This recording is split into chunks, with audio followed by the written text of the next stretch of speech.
parang gagawin yung kumakanta ngayon na ano pa sinimame. Ang galing naman yung hotel. Sige, yung pumunta kami sa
mayor ng maliit na siyudad sa Mindanao.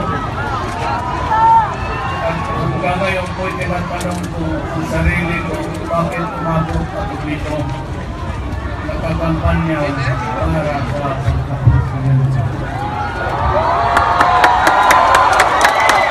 alam mo, talagang wala akong balak dahil nasabi ko naman sa inyo noon, may tatlong problema ako.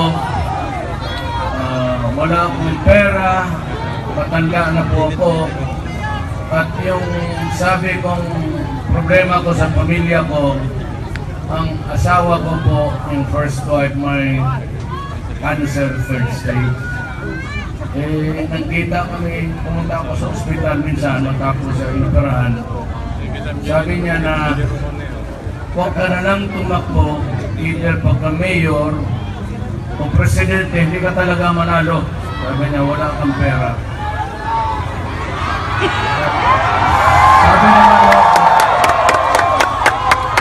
Sabi niya, sa natural na takbo ng buhay, makulo naman talaga ako, may sakit ako.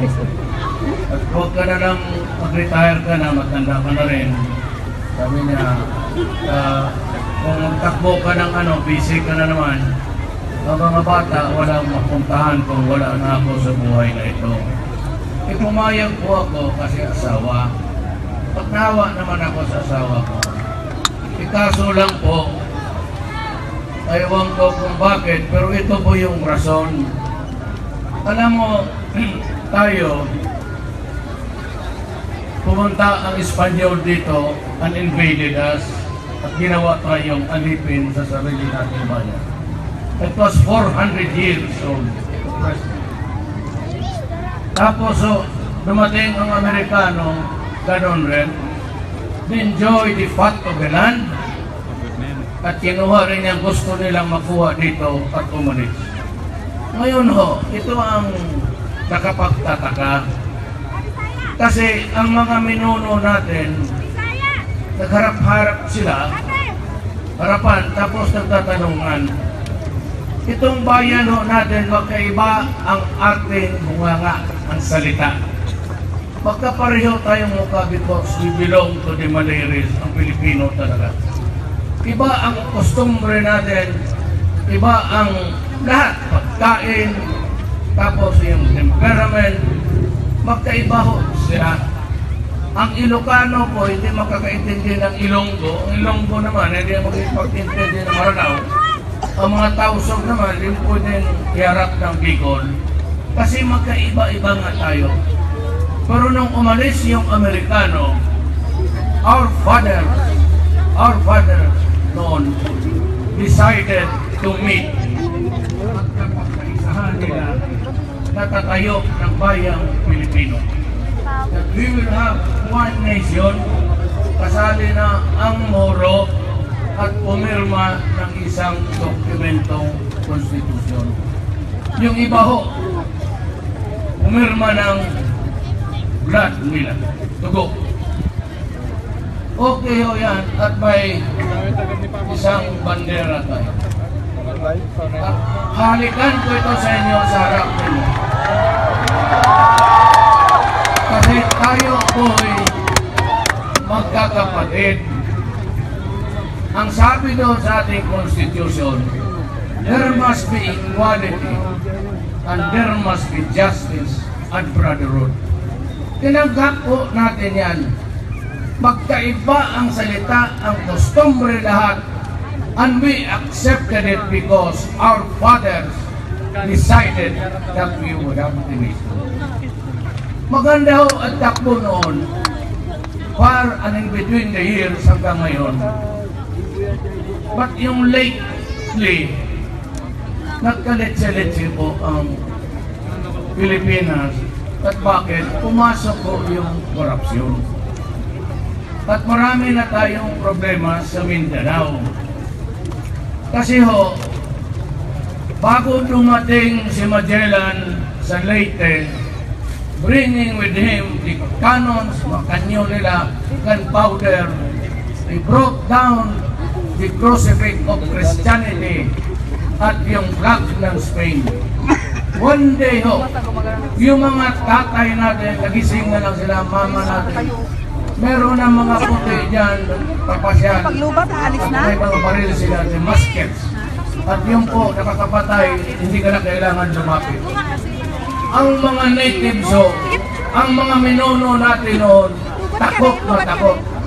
Eh kasi ho, may kanyon, boom! Eh wala silang alam ng pulpura. Ang kanila yung mga bolo, sundag. Alam mo, sa totoo lang, we endured the Spanish occupation for 400 years. Pinataba nila yung bayan nila sa ating. Galit ako. Galit na hindi galit na gusto kong pumatay sa kanila. But galit ako bakit nila ginawa ito sa atin. At yung Amerikano pumunta rin dito kasi natalo yung Spaniards. And they got one gun battle sa Manila Bay. Natalo ni Dewey. At pinasabog niya yung lahat ng barko ng Espanyol. Kaya meron siyang Dewey Boulevard in his honor. Ang problema ho niyan, in sa signing sa Treaty of Paris, ending the hostilities, sabi ng Spain, surrender ako at kunin mo na yung mga bagay-bagay ko at yung pagka-ari-arian. Sinali nila ang Pilipinas as if we were chatels. Bagay parang silya, parang aparador na ibigay mo lang ng gano'n. Ganun ang nangyari sa atin. Kaya ang mga tatay natin, sabi, magsarili tayo. Ngayon, as I said, in between, maraming kalukuhan ang gobyerno. Ang sabi nila na equality, wala. Kaya pati yung Moro, galit. Kasi dumating si MacArthur, Islam na sila. Kaya ang problema, sinali sila ng Espanyol pati Amerikano. But ang Mindanao was part of another sultanate. Hindi ko kasama yan sa Visayas pati Luzon noon. Ang Mindanao kasali sa, we call it Borneo, which is Sabanaw, at yung papunta na doon sa Malaysia. Magkapareho ang salita nila sa Sabah pati sa Ulo. Doon yan sila. Kaya galit sila, ikaso naman kanyon at baril ang pinag-ampas sa kanila. Eventually, nagtakbuhan sila, but they never surrendered. Nagrebelde sila sa Espanyol, nagrebelde sila sa Amerikano, until now. Ngayon, yung pinirmahan nila, parang baliwala na. So may kira. So, panahon na lang natin of recent memory, si Cory pumunta doon sa Ulo, nakipag-usap kay Normie Suarez. Meron silang nilagdaan treaty, Tripoli Agreement, because really it's treaty, signed by Imelda in her capacity. She was empowered by the President and si Normie Suarez. In between the years, maraming specificity. Gulo, hanggang ngayon, ako saya. Ang MI, wala pa tayong kausap. Ang MN, ganun rin. Alam mo, itong inumpisahan ng administrasyon na yung BBL tatapusin nila before the election. Yan ang promise nila sa Moro. Kaya kalmado ngayon. Ang problema, sabi ni Presidente, he would give the BBL to Murad before the election. Nakita mo naman, dinitribol lang nila noon, hanggang ngayon wala. Eh wala na talaga kasi Congress busy complaining everybody is an election year. So, ang Moro ko, si Murad, nawalaan ng muka. He lost face na pahiya. Ang problema nito, sabi ni Murad noon, if you do not give me the BBL, I will go to war. Sabi naman ni Presidente, tama yan, kaya pag hindi ninyo binigay ang BBL, you might as well start to count body bags. Talagyan ng patay. Sama na pero, sige na. Pero na rin. Ngayon, sabi ni Deles, yung negotiator, there will be violence in Mindanao. Kaya kami napilitan, ewan ko yung ibang kandidato, sabi ko, Japan, pati Central Committee, do not start a spin of violence which you might not be able to stop on time. It's nearing the end game ng election sa Republika ng Pilipinas. Just around the corner. Paano yan? Sabi ko kasi sa kanila, ako po'y justiso. Hindi sa mukha. Ang nanay ko po ay Maranao. Nanay niya. So, siya because ang lolo ko, Chinese talaga. From mainland China. Tawag na noon, dati na yung batis na si Amin. Ganun no ang nangyari. So, sabi ko sa kanila, pag ako ang halal ng presidente, magpatayan tayo. Kasi, patayin mo ako, o patayin mo talaga. Because, pag nag-presidente ako on several times, I have to swear to the flag that yung integrity, ibig sabihin, pagkakaisa ng ating mga island, I will protect the integrity of the Philippines and I have to provide security not only for the Moro but for everybody.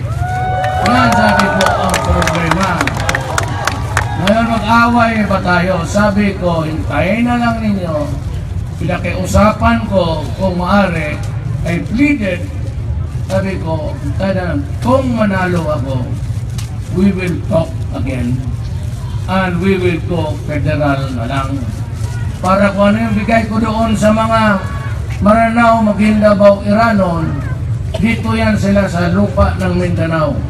Doon sa western side, sa dulo na daan yung Ulo, Basilan, Siasi, Tawit-Tawit. Yung sabi ko na malapit sila doon sa Sabah kaysa akin. So yan ang problema ko. Kasi ayaw kong tumakbo. October 16, Hindi ako na-file ng certificate. And everybody was sad. Of course, yung mga supporter ko. But, naghintay lang ako kasi tapos na eh. May mga presidente ng kandidato.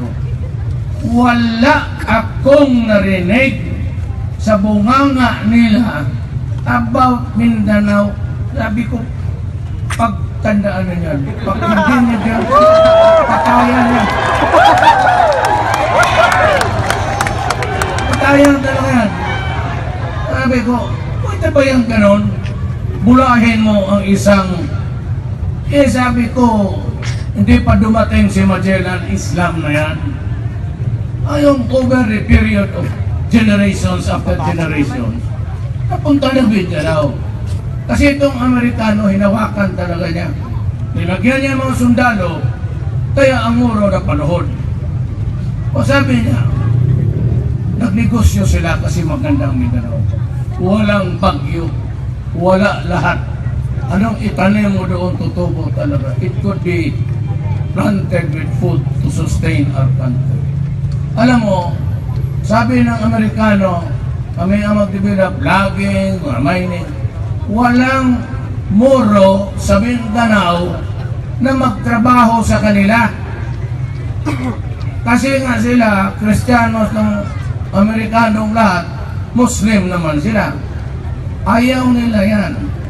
Kasi yung pagdating ni Magellan, sinabi niya, I will call all of these islands the Philippines to honor King Philip, yung gumastos sa kanyang voyage.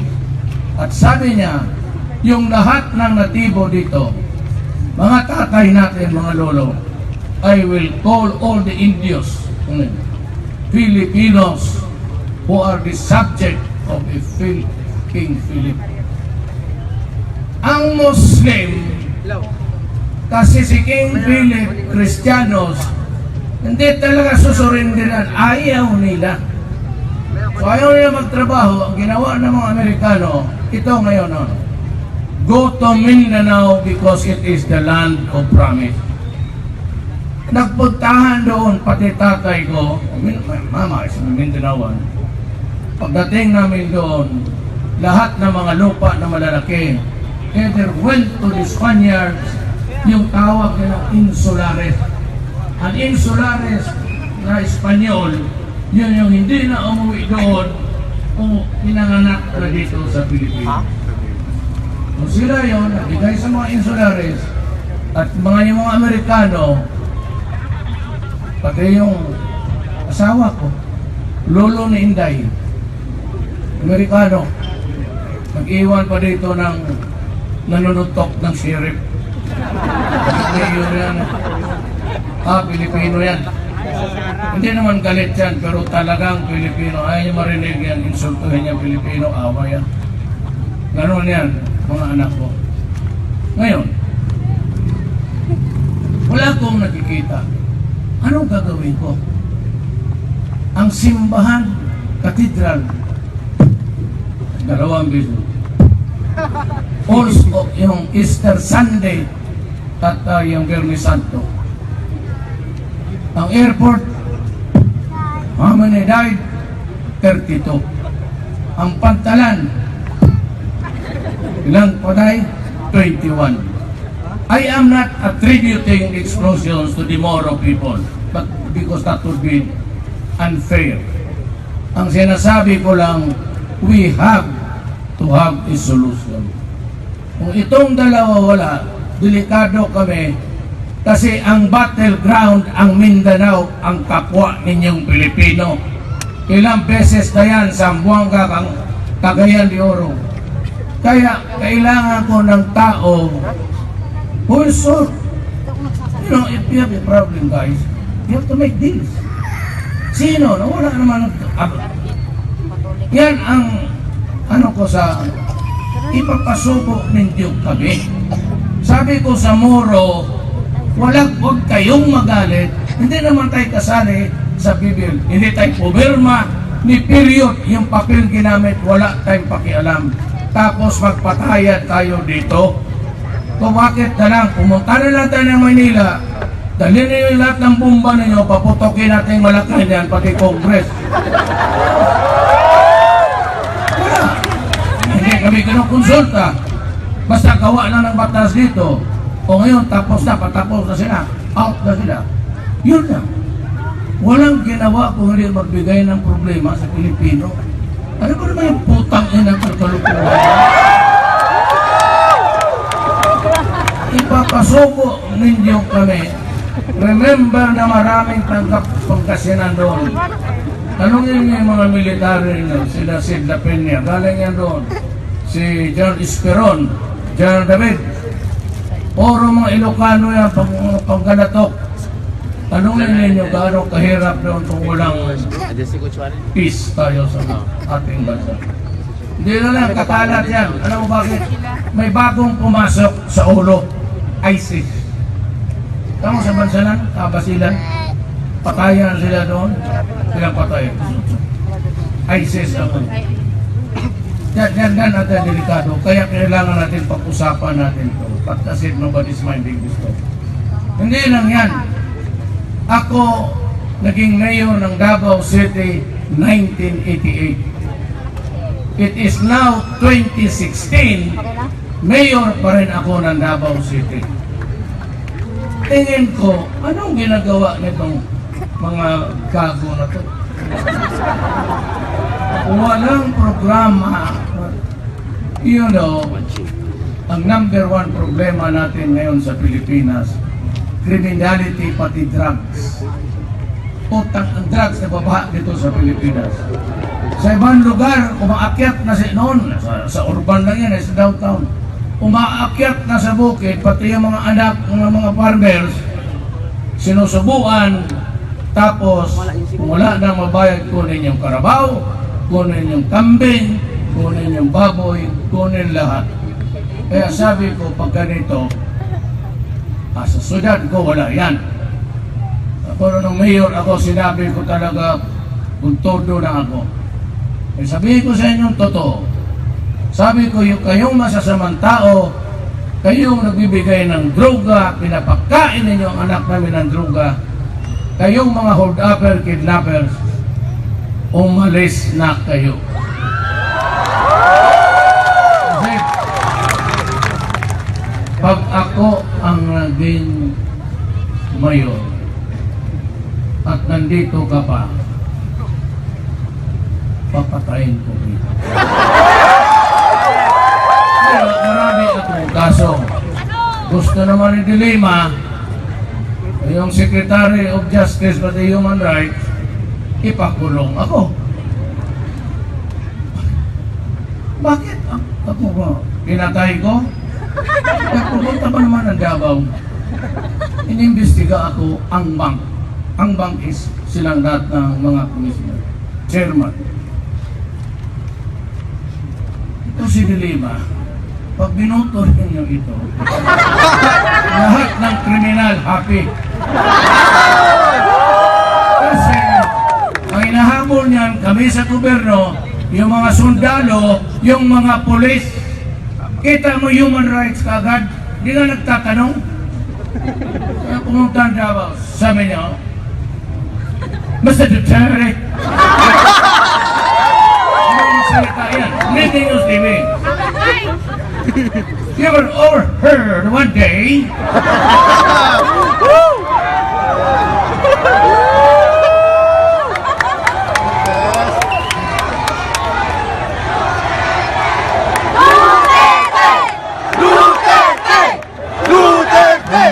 You were overheard one day that you threatened the second Alfredo and Jones. And what is really very reprehensible is that days after you threatened him, he was found dead with a gunshot wound in the head. What can you say about that? Tumila ako sa Mr. Duterte, you answer. Ambot.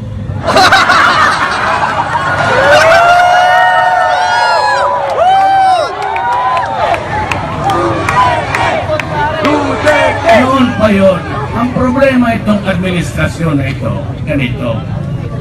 Pinatawag ako ng Senate dahil sa smuggling sa rice. Ngayon, sabi ni Kim Inares, Rudy, tulungan mo ang administrasyon. Malawak ang smuggling sa rice. Sabi ko, ma'am, dito sa akin, baka, sabi niya, pero tulungan mo kami. Bakit maraming bigas? So I started to smell around at natumbok ko itong pangalang Bangayan. Nag-amoy-amoy ako doon sa Davao, walang alam, may Coast Guard, Custom, yung immigration, wala silang alam dyan sa Pantalan. So pumunta ako Maynila, tanong ako, ganun rin, walang nakakilala. So pumunta ako doon sa Camp Aguinaldo, doon sa military, kasi tagal kong mayor, halos yung mga bata pa dumaan doon, mga kaibigan ko na. Sabi ko, bigyan ninyo ako ng, sabi niya, sir, wala. Sabi ko, kung ako nakuhin, bigyan, kukuha kayo. So yung araw, nakita ninyo sa TV, sabi ni Senator Enrile, do you know Bangayan? Oh, yes.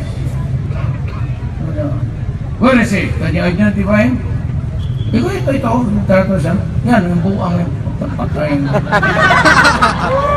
Alam mo, nagalit si Dilima nandoon siya. Gusto niya akong i-demanda for threatening Bangayan. Ako na yung nagsakripisyo, ako na nag-testify doon sa Senate. Ako ba kay ipakulong ng gaga? Smuggling niya until now, sa labas pa. Tinanong ako ng Enrile noon, what will you do with him if you find him in Davao smuggling rice? Oh, I'll shoot him dead. For that saying that, gusto ako ipakulong. Kung naloko mo kung talaga itong babae na. Sabi ko, oy Dilima, you look at your own backyard kasi malaman 22 years ago ngayon. Nagluluto ng shabu sa munting lupa, iyong teritoryo yan sa trabaho. Alam mo, it took her 6 months to respond. Pumasok siya, naka-jacket ng, akala ko si Clint Eastwood na malayo. Yung malakad yan, yung sa mga cowboy na long boat, tapos palakad siya, may mga ito. Sabi ko, sa TV pati ulit. Si Clint Eastwood ba yan? Siya mismo, alam na niya nagluluto ng shabu, tapos denial siya. Yan ang problema kay Dilima. Tapos, ayun, nagbaha ang shabu. I'm sorry to say this, but pati yung mga pulis sa Maynila kasama. Pati yung PDEA kasama. Kaya pag adalo ako, PDEA, i-disband ko yan. Police, magti-training kayo. Pero ang pangako ko sa police, ganito. Pag nanalo ako, automatic ang military pati police, dublado na ang sweldo. Ngayon, pag sumali kayo sa droga at krimen, Patayin ko kayo. ipatong ko yan sa ulo na. Ang ilang pabarilin ko ito na kayo. Huwag ganon. Huwag ganon. Dublado. Kasi ang problema, the problem is always kasi maliit ang Cover. 14,000 ang starting salary. Dalawa, Maynila ka. Makakain Dami yung ko ng anak mo. bro. Papaaral mo. Hindi realistic. Ang una ko, police, militar. Sunod ko mga teacher, maestra. Kawawa yan sila. Nanay ko, maestra. Pero 35% ano kayo, umpisahan ko kayo na ganyan. Malaki na yan. Tapos, ang order ko sa militar pati police ganito. Diyan may mga retired general lahat, puro ko man kaibigan yan. Sila nga nangangampanya sa akin. Kasi gusto nila ito ang mangyari. Militar, police, you go out and hunt for the drug lords and yung mga big time players sa drug. Arrest them! At pagka nagpakita ng laban na bayolente at tingnan mo maunahan ko kayo, ubusin mo na lahat. Patayin mo na lahat para wala na akong problema sa droga at kidnapping. Ngayon, parang awa naman ako sa marami yan eh. Awa naman ako, every barangay, tayo lang ako ng Punerarya. simple lang, discounted ang bayad. Punerarya. Para wala silang masabi na alam mo yung mga kriminal, makahold up yan 1 million. Trending business Dalawang ulit. araw, kubos yan. Oo. Totoo yan. Taga Baguio. May ginawa doon. Tatakbo yan dito. Dito, hindi na niya kailangan kilala niya. Magpasyal-pasyal lang yan, malaman niya. Kabaroy, malaman na niya na kasama ito. At alagaan niya siya dito. Pag taga rito naman, may atraso, pupunta lang yan ng Baguio, doon magtago. At hindi na kailangan na kadugo niya o relative niya. May brotherhood yan sila. Alagaan niya siya doon. Kaya gano'n. Ganon ang hirap ang labanan ng kriminal. Lalo na yung mga kidnap o ransom. Yung mga in-check kidnapin ninyo. Pabayad na nga ng ransom, papatayin pa ninyo. Ang klase. Kaya sabi ko ganito, kalimutan mo muna ang batas ng tao ha. Tabi mo muna, tabi mo. Dito ako tumigil sa langit. Ang Diyos and the eternal equation of justice yung karma. Tanungin kita nga. Anong kasalanan namin? Anong kasalanan ng mga mama at papa ko sa iyo? Bakit ka magluto ng shabu at ipapakain mo sa anak ko, tapos sisirain mo ang buhay ng anak ko forever? Kaya ako ganoon mag-isip, bakit? Bakit sa lipunan na ito? Anong kasalanan namin dito ngayon? Bakit ka magluto ng sabot, ibigay mo sa mga anak namin? Ako ang pinoprotektahan ko yung anak ninyo. Tayo wala ng sabong, wala na silang makuha dito sa atin. Ang problema, ang next generation, yung mga high school, pati yung kaakyat lang ng college, yun ang hinihirita ninyo. O kaya,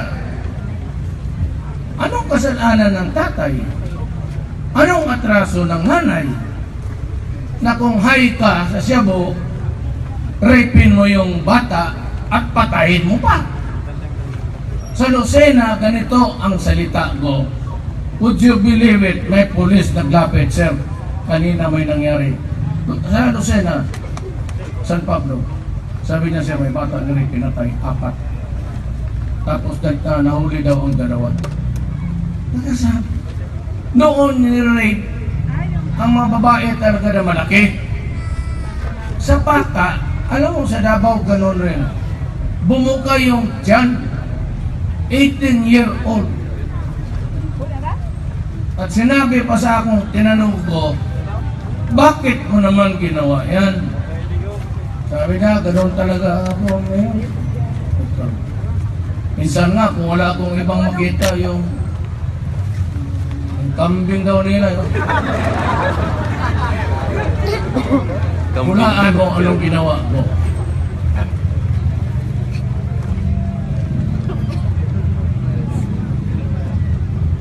Nawagan ko yung langit. Heaven. Sabi mo na San Pedro, hindi kami tumatanggap ng gano'n. Eh, sabi ko, anong number ni Satanas yung puta? Tinawa ko sa'yo. Ito ba, pwede sa'yo? Oh, yan ang hinahanap namin. Okay lang, dito marami yan sila. Sige, doon ka magbiyahe. Bye-bye.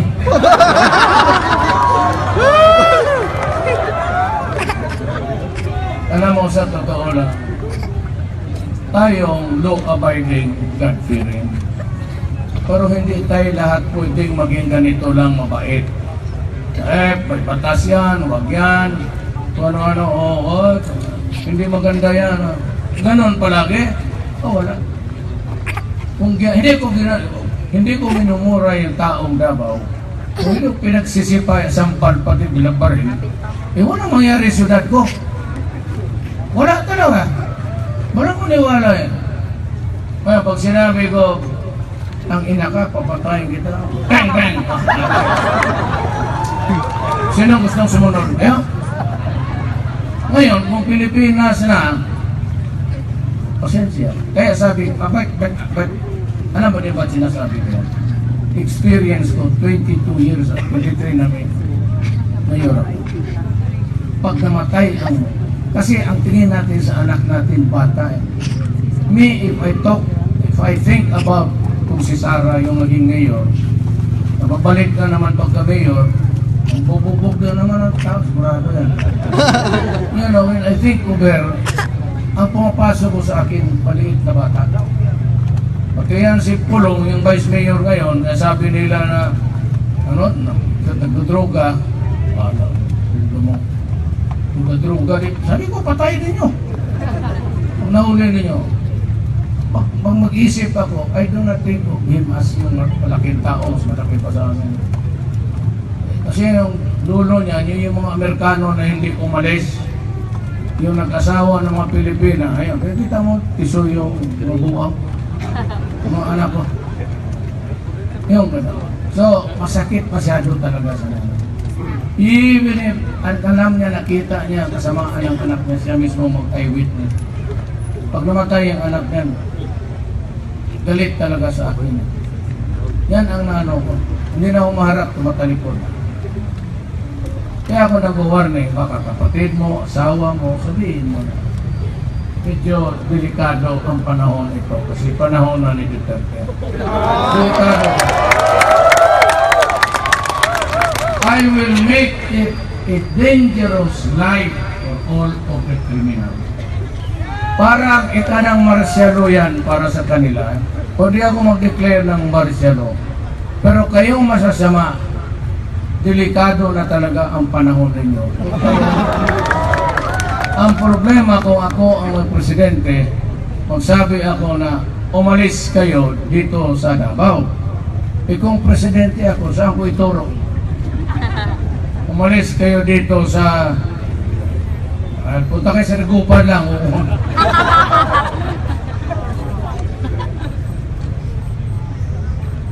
Iyan ang problema. So, mag-usapan na tayo na gano'n na ang medyo darating. It will really be a dangerous life for the criminal. Alam mo ako, wala akong pinagmamalaki. Sa debate nga kanina, nanood kayo? Ako, wala akong gusto kong bukuin kanina, ayaw ko na lang kasi nakita ko yung asawa. Wala akong warton. Kaya sa bakakon, alam mo yung bakakon, sinungaling. Warton, pag jay ko hindi ko na warton, Watson. May Watson na ba dito? Yeah, marami siyang eskwelahan, yung gagog na. Ako, wala ako. Hindi ako summa cum laude, hindi ako cum laude, hindi ako magna cum laude. Wala akong honor. Ako ordinaryong tao lang. Ang utak ko, utak is Bisaya. Ang utak ko, ordinaryo lang rin. So pareho lang tayo. Ako, grade 1, 75. Wala ko kanina. Grade 2, 75. Akyat. Grade 3, 78. Akyat. Grade 4, 75. Akyat. Kita ko yung mga, sige, anak na. Wala, 90, 92 na. Pareho tayong akyat nila, akyat rin ako. Pagdating ng college, ang pinaka-valedictorian namin, itong si Sus Doresa, yung peace process at presidential advisor ni Arroyo. High school na, mahilig kami sa basketball. Pustahan kasi, pagkatapos ng klase, pustahan niya. No, tapos kulang ang players, tawagin ko na yung boy ng pare. Halika, dito ka maglaro ka. Kulang pa rin siya, kakulang pa rin kayo. Rod, sino? Ay, si Doresa. Tawagin ko Doresa sa library. Yes, halika. Jesus Doresa. Bakit? Maglaro tayo kasi kulang kami. Hindi. Aral tayo. Mahirap na yun. Tapos sige siya ganun sa lamok. Maraming lamok library. Sa lamok isa. Hindi naman niripon. Hindi naman screen. Sila. Sabi ko, tingnan na ba sa kanya? Nakawawa itong bata. Talagang sige basa. Hindi kami. Gustahan. Pag-graduate namin sa high school, graduate kami. Yun namang, alam mo itong pare minsan. Ang binigay ng diploma sa amin, kupunban lang. Wala namang diploma ibigay. Sabi, balik pa raw kami 1 week after. Kasi yung card, kinuha na namin yung card. Kinuha ko yung akin. Kaya ko. Dito pa. Ako yung Jess Teresa. Karang grade. 94, flat. Ikaw, sabi ko, wala. Para kumpa. Pero kinuha namin, balik na namin, kinuha namin yung diploma namin. So hindi pa pinol, so sabi ko, tinan ko na yung diploma mo. Para manaman ka na nagatin ang totoo nito kung saan ito pupunta. Naman ang diploma mo, ilagay ko yung akin. Holy Cross of Digos. Davao del Sur. Holy Cross of Digos. Davao. Kay Doresa, diploma. Bitnong. Tingin ako sa diploma ko. Bitnong. Kang Jesus Doresa that Rodrigo Duterte has successfully completed has successfully completed blah blah blah. Signed Brother John Elric. Signed Brother John Elric. Pareho. Pareho.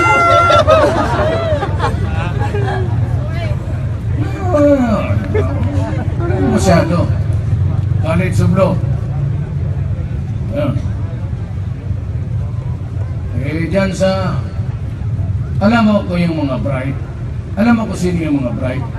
Yung magdala ng jacket papuntang eskwelahan. Ano ang ginagawa ng mga buwang? Library. Malamig man. Singbasa. Ako naman, doon kami sa music room. Sa eskwelahan kasi namin, alam ni Gonz yan. Duke kasi pareho kami. Pareho kami eskwelahan. Merong music room. Tapos basa-basa. Doon ako sa music room. May